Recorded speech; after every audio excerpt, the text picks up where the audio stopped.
गोजोन हामलायनायजों लोगोसे नोंथांमोनखौ गोदान खौराङाव बरायबाय। अन्नानै नोंथांमोना बे रादाबखौ जोबजासे नायलां। लोगोसे भिडिअखौ लाइक, कमेन्ट, शेयार आरो चेनेलाव गोदानै फैदोंब्ला साबस्क्राइब खालामनो गुरै खावलायबाय।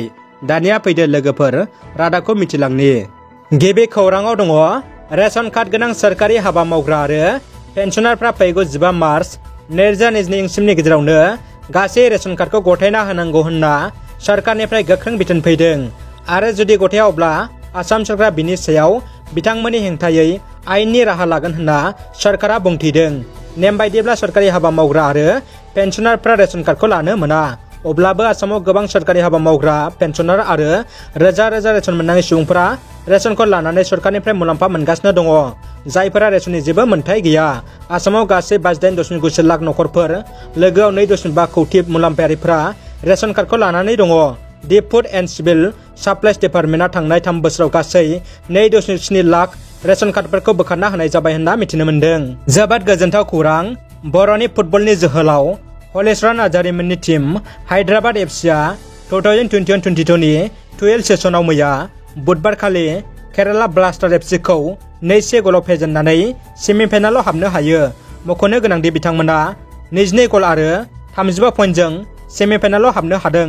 नाथाय दुखुगोनां बाथ्राया बेसोदि जोंनि मुंदांखा जोलुर गेलेगिरि बर' फिसा हलिचरन नार्जारीआ जागायजेननाय खेलायावनो जखम जानानै दासिमबो गेलेफिननो हायाखैसै।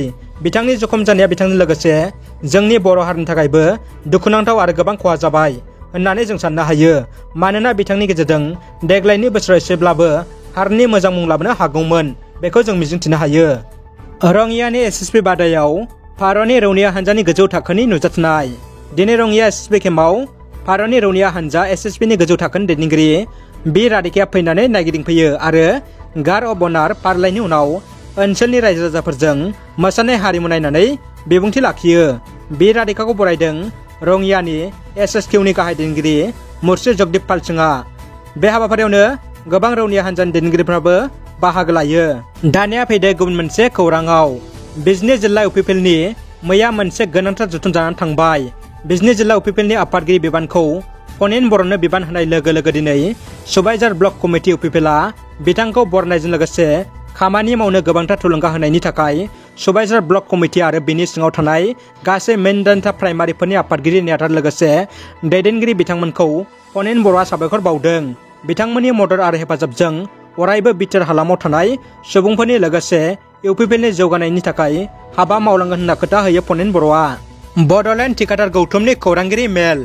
बड'लेण्ड थिखादार गौथुमनि गाहाय नेहाथारि बिक्रम दैमारिया खौरां मेलनि गेजेरजों बिटिआरनि गोजाम आद्रा बिलखौ हरनांगौनि दाबिजों बिटिसि प्रिन्सिपाल सेक्रेटारिनो गोसोखां बिलाइ गथायदों। मख'नो गोनांदि बिटिआरआव गोदानै थिसनजानाय प्रिन्सिपाल सेक्रेटारिखौ बड'लेण्ड थिखादार गौथुमनिफ्राय बरायना बिथांमोना गासै बिटिआर हालामनि थिखादारफ्रा मोननो गोनां आगुनि गोजाम बिलखौ थाबैनो होनो दाबि खालामना गोसोखां बिलाइ गथायदों। रुसिया आरो इउक्रेननि गेजेर दावहाया सोलिबाय। मुलुगनि गोहोगोरा हादर रुसियानि आर्मिफ्रा इउक्रेन हादरखौ सोरगिदिं बेंखनना लाबाय आरो इउक्रेन हादरनि सिङाव रुसियानि आर्मिफ्रा हाबना अपारेशन खालामगासिनो। रुसनि हादरगिरि भ्लादिमिर पुतिना दा बावैसो इउक्रेन हादरनि गासैबो रैखाथि जोहोलावफोरखौ रुसियानि सान्थ्रिफोरनो सोलाय गथायनो एबा सारेन्डार खालामनो बिथोन होदों। इउक्रेन आरो रुसिया दरनै हादरनि बे समाव दावहा सोलिनायखौ लाना मुलुगनाङै गोबां जिंगा सिदों। जथाय हादरनि आफाद इउएनअआबो हरखाब सावरायनो सिगांदों। इउक्रेन आरो रुसिया दरनै हादरजों मुलुगनि गोबां हादरफ्रा मोननै बाहागोआव गावस्रादों। मिथिनो गोनांदि इउक्रेन हादरा फिसा हादर, गुबुन फारसे रुस हादरा मुलुगनि देरसिन हादर आरो गोहो बोलोआवबो शक्ति गोनां हादर।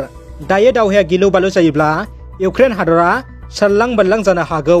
लोगोसे बे दावहाजों थामथि मुलुग दावहा जायोब्ला मुलुगाव हयथ' जोबस्रांनाय गिलु बालु थासारिबो फैनो हागौ।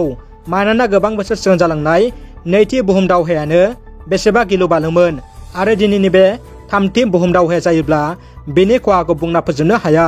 बोरैबा जायोब्ला बुहुमानो धंसबो जानो हागौ। मानोना बुहुमनि गोहोगोरा हादर आमेरिका, इंलेण्ड, जार्मानि, इउर' हादरफ्रा रुसनि बेरेखा दावहा नांनो हागौ आरो चीन हादरा रुसियाजों लोगो जाना दावहा होनायनि सम्भाबना दङ। दानिया फैदो जोबथा खौराङाव। बिटिआरआव सोलिदों गेदेर खैसार। प्रमद बर'नि नंखाय राइटिं पेड आरो सागानजों कौटि कौटि रां लुथिनायनि अजद। सिनाय मोनै सुबुंफोरा बिटिआर सरकारनि हेंथायै गेदेर खैसार खालामदों। बिटिआरनि चिफ प्रमद बर'नि नंखाय राइटिं पेड आरो सागान होनानै सिनाय मोनै सुबुंफ्रा रां बुथुमगासिनो दं होनना मिथिनो मोन्दों। दिनै अदेबानि बिस्तिबाराव बिटिसि सेक्रेटारियेटआव खुंफुंनाय मोनसे खौरांगिरि मेलाव बिटिआरनि सावस्रि बिफाननि मावफुं सोद्रोमा उरुकुमार देशमुखआ फोरमायोदि बिटिआरनि गाहाय मावफुं सोद्रोमा प्रमद बर'नि नंखाय पेड आरो सागान होनानै हेल्थ आरो हान्थामेला बिफानाव 18 कौटि आरो 6 कौटि टेन्डार खालामदों होनना रोखा बुंथियो। बिटिआर ओनसोलाव सिनाय मोनै दुथांफोरा खैसार खालामनायनिफ्राय जानगाराव थानो खावलायदों बिटिसि सोरखारा। रादाबा एसेनोसै लोगोफोर। रादाबखौ जोबजासिम नायनायनि थाखाय गासिनिसिमबो साबायखर आरो गोजोन हामलायनाय थाबाय। जै बर' हारिनि गोजोन्थों।